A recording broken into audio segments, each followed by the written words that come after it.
वंदे पुरुषोत्तमम। हम लोग अक्सर धर्म धर्म करते हैं, लेकिन इसमें एक शब्द आते हैं धर्म कार्य। धर्म कार्य किसे कहेंगे? कोई चीज़ करने से पहले उनका जानकारी बहुत ज़रूरी होती है। ज्ञान के बिना कर्म नहीं होता है।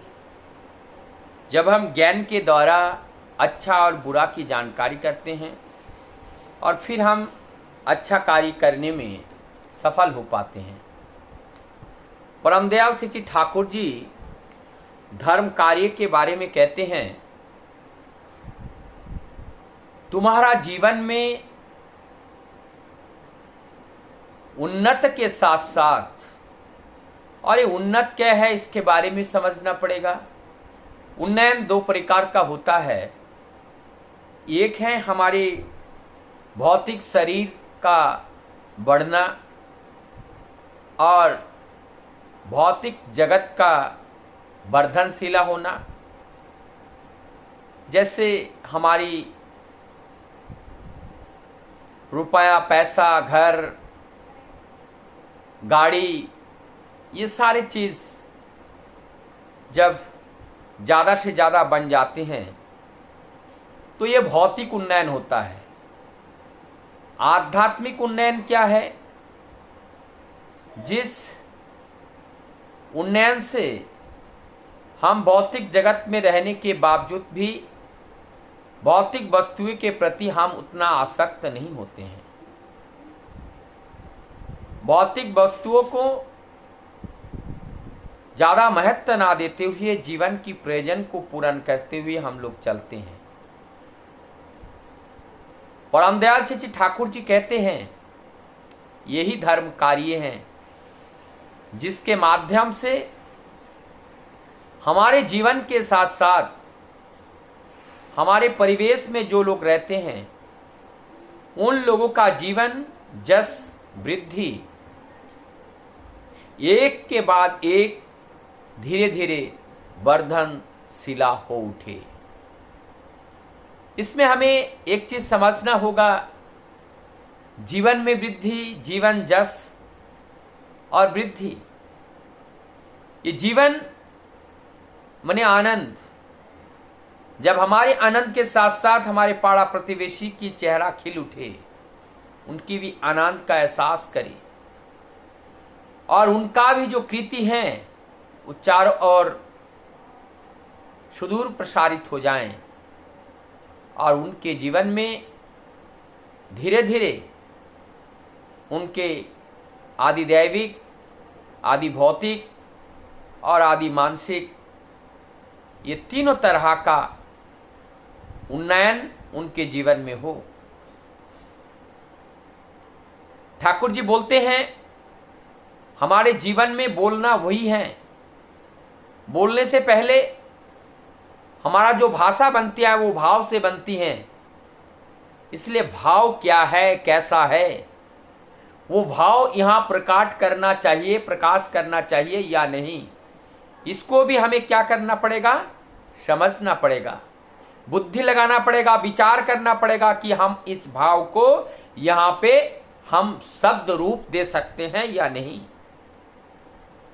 अगर हम इसको बिना समझे स्थान काल पात्र विशेष हमारा ये भाव प्रकट नहीं हुआ तो इच्छा इसके अच्छे गुण के बजाय इनका बुरा प्रभाव भी पड़ सकता है, जिससे हमारी मित्रता, हमारी बंधुत्वता, हमारी पाड़ा प्रति परिवेश के लोगों के साथ वो संपर्क बिगड़ भी सकता है। इसलिए हम जो बोलने से पहले हमें विचार करना पड़ेगा। यही धर्म कार्य है जो नाप तोल कर बोलना चाहिए। ऐसी वाणी बोलिए क्या सबके हृदय शीतल हो जाएं। ऐसे वाणी ना बोले कि सबके हृदय में दुख पहुंचे। तो हमें ये पहले इस हमारी जो भाव है उससे समझना पड़ेगा कि इस भाव शब्द रूप में अगर प्रकट होता है किसी के हृदय में दुख तो नहीं पहुंचाएगा।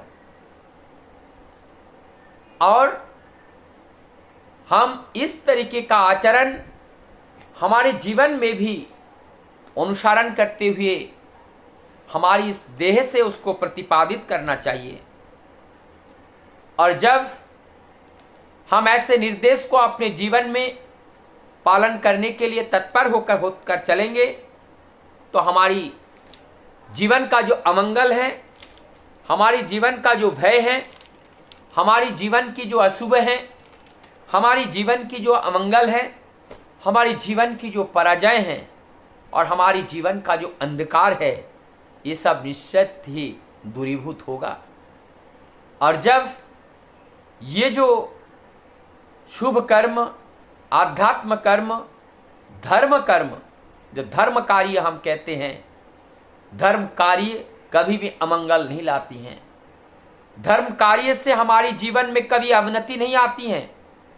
धर्म कार्य कभी हमारी जीवन की गति को अवरुद्ध नहीं कर सकता है। कभी कभी हम लोगों को ऐसा लगता है कि हम कार्य धर्म का कर रहे हैं, लेकिन वास्तव में उस कार्य को जब हम मिलाएं तो दिखाई पड़ता है वास्तव में वो धर्म का कार्य नहीं है, वो हमारे व्यक्ति स्वार्थ का काम है। हम इतना अंधा हो चुके हैं कि उस कार्य के बारे में हमें आकलन करना ही नहीं आ रहा है कि ये धर्म कार्य है या हमारा व्यक्ति स्वार्थ का कार्य है। जहां धर्म कार्य होते हैं वहां हम विस्तार में जाते हैं, आनंद में जाते हैं, हमारी जीवन उन्नत राह को पकड़ती है। लेकिन ये ना हो करके जब हमारा जो धर्म कार्य केवल हमारी व्यक्ति स्वार्थ के लिए निहित होते हैं, तब हमारे उन्नति में अंकुश लग जाती हैं, हम सिकुड़ जाते हैं, हमारी जीवन और विस्तार में नहीं जाते हैं। हम अपने अंतरात्मा से आनंद की अनुभूति करने से वंचित हो जाते हैं, क्योंकि संकुचित मन जो होता है वो दुख का कारण होते हैं और जो विस्तारित मन होते हैं वो आनंद का कारण होता है। हमें विस्तार में जाना है, हमें संकोच में नहीं जाना है, संकुचित में नहीं जाना है, हमें दुख में नहीं जाना है, हमें अंधकार में नहीं जाना है, हमें पतन की ओर नहीं जाना है, हमें परम दयाल की ओर पीछा मोड़ करके हमें उनको छोड़कर दूर नहीं भागना है। हमें परम पिता की शरण आश्रित होकर उनको निर्देश को पालन करते हुए जीवन यापन करना है। वही होगा वास्तव में हमारा धर्म कार्य। और हम जिस कार्य के लिए इस धरती पर मानव तनु धारण करके हम आए हैं, परम पिता की दया से उन्होंने हमें यहाँ भेजे हैं, यहाँ तक पहुँचाए हैं। इसके बावजूद भी हम उनके कार्य करने से वंचित रह जाते हैं, तो हम अपने को धोखा देंगे और अपने आप को जब धोखा देंगे हम समाज को भी धोखा देना होगा। तो हमारी समाज हमारी ओर ताक करके बैठे हुए हैं कुछ आनंद पाने के लिए, हमसे कुछ आशावान हैं, कुछ पाना चाहते हैं, लेकिन हम तब दे पाएंगे जब हम प्रभु के पास रहेंगे, महाभंडारण के साथ युक्त रहेंगे, तब हमारी भंडार में कोई भी चीज कमी नहीं आएगी, हम सबको दे पाएंगे। लेकिन परम सत्ता के साथ जब हम युक्त नहीं रहते हैं, तब हम धीरे धीरे संकुचित हो जाते हैं, मुरझा जाते हैं, जीवन गति रुक जाता है, जीवन में पाना नहीं होता है। तो आइए हम जीवन मृत्यु की ओर नहीं ले जाएंगे, हम जीवन को अमरत्व की ओर ले जाएंगे और अनंत काल प्रभु के साथ रह करके उनके पीछे पीछे उनकी पद चलन की ओर नजर रखते हुए हम भी अपने जीवन को भी चलाएंगे और हम जीवन पथ में अवश्य जयी होके ही रहेंगे। वंदे